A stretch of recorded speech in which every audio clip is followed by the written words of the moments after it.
Les enchères 5G auront duré 72 heures, mardi, mercredi et jeudi.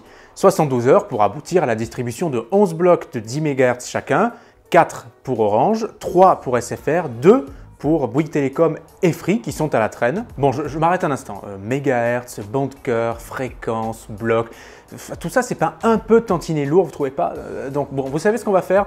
Eh bien on va dégrossir tout ça en 90 secondes ou presque. C'est parti.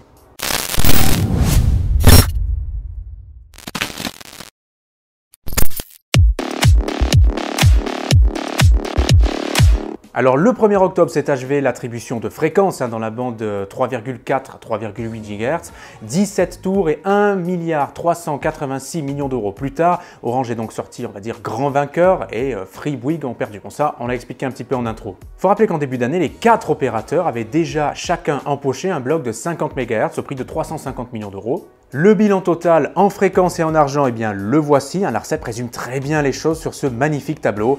Je vous laisse regarder.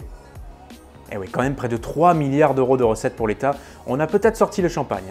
Quoi qu'il en soit, on retiendra que Orange est quand même sorti mieux armé que ses concurrents, et voyons à quoi tout cela va servir au final. Quand on parle de bande de fréquence, eh bien certains se demandent ce que c'est une fréquence tout simplement. Une fréquence c'est quoi? C'est une onde électromagnétique qui va se propager et permettre de diffuser une ou plusieurs informations. Voilà, ça c'est la première chose. Ces fréquences sont ensuite positionnées, placées sur ce que l'on appelle le spectre des fréquences. Vous envoyez ici une illustration, on monte jusqu'à 300 GHz selon les usages, notamment pour l'exploration de la Terre par satellite. Sur ce spectre, vous le voyez, la bande 4G de la 5G se trouve ici, mais pas que. Regardez, elle est un peu ici et ici. Pourquoi? Parce qu'en fait, la 5G s'articulera autour de 3 bandes principales. D'abord, vous avez la bande 700 MHz. Alors 700 MHz, c'est une excellente pénétration dans les bâtiments, mais par contre, on est limité dans les débits à ceux de la 4G monobande. Ensuite, vous avez la bande des enchères, 3,4, 3,8 GHz. Celle-ci, donc, c'est une moins bonne pénétration dans les bâtiments, mais par contre, eh bien, vous avez des débits qui commencent à grimper. Puis ensuite, vous avez la troisième bande, 26 GHz, qui, elle, présente des débits affolants, mais par contre, eh bien, une pénétration dans les bâtiments bien moins efficace que les deux précédentes. Ce qu'il faut retenir, c'est que les trois vont se compléter parfaitement au fil du temps. 3,4, 3,8 GHz, ce sera la bande dite cœur, et la bande 26 GHz, on l'appelle la bande millimétrique.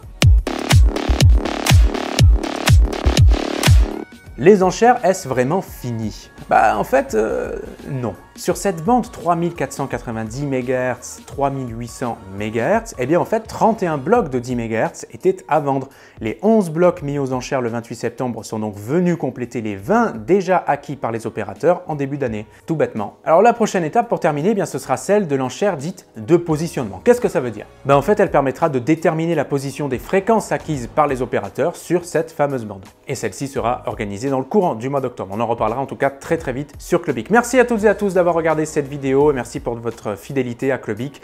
N'hésitez pas à réagir dans les commentaires, à poser vos questions, à mettre un like si vous avez aimé et puis à vous abonner à notre chaîne. Le bouton doit être par là. Prenez soin de vous surtout et je vous dis à très vite. Salut!